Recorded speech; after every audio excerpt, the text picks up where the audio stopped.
This is the September update for Himeko Sutori. We've got a lot going on right here, especially right now. I am trying to figure out how to use Adobe Audition. At the same time, I'm trying to learn to use Adobe Premiere. As far as the game goes, what you can see here is that we're equipping a sword on this character, and the sprite for the sword switches from the top layer to the bottom layer depending on which way we're facing. That required the rewriting of a little bit of the code that processes how we show a sprite. We have also added helmets into the game, and a lot of these helmets cover up the character's hair, and that required us to rewrite a little bit of the code to switch the sprite from the normal hair to the shortened hair version for when the character is wearing a helmet.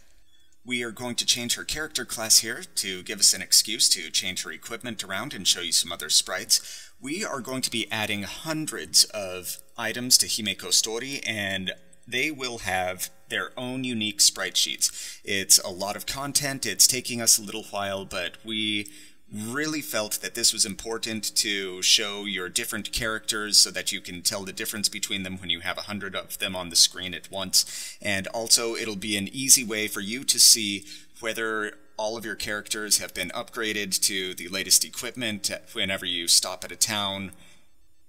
Also, we just felt that having a unique sprite sheet for each item that you can equip and seeing all of these different items with their different sprite sheets combined on your character would just add to that level of polish that we want Himeko Sutori to have.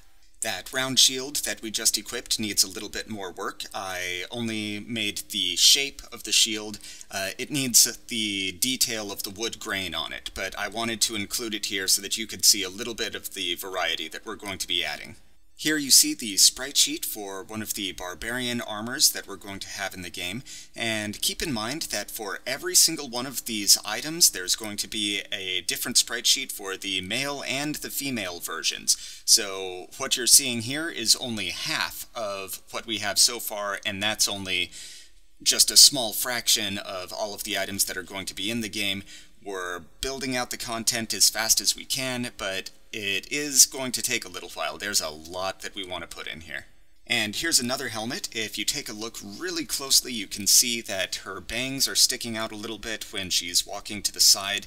That is a result of just having lots of different sprites, and they don't all line up perfectly, but it's going to be relatively easy to fix. All I have to do is just create a different version of her bangs for when she's wearing that helmet, and then switch from her usual bangs to the different version, the smaller one that will not poke out through the helmet. And on this other helmet, then it's a little bit even more obvious, but we are going to fix that all. It's going to be cleaned up before we release the game.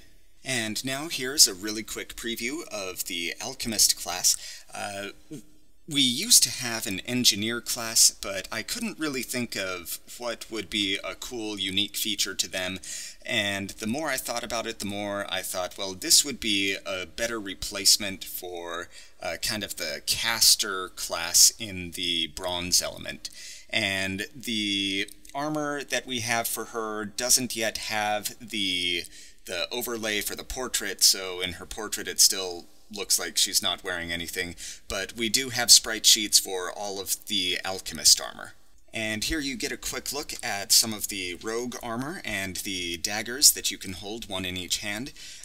These daggers I wasn't really satisfied with, but I figured, well, they're the beginning daggers, they're the very first item that your rogues are going to be using, and so maybe it'll be okay if the weapons for the rogues improve from there, but I might still rework these, we'll see. And here is a mask, and that's another helmet item, but this one gets layered underneath the hair but over the facial hair layer, which you don't see on this character. So that's about it for right now. We've added lots of items to the game, and we have changed how we show those items on your characters, so there's lots more to see, there's a lot more customization, and we will have a lot more to show you next month. Thanks for watching.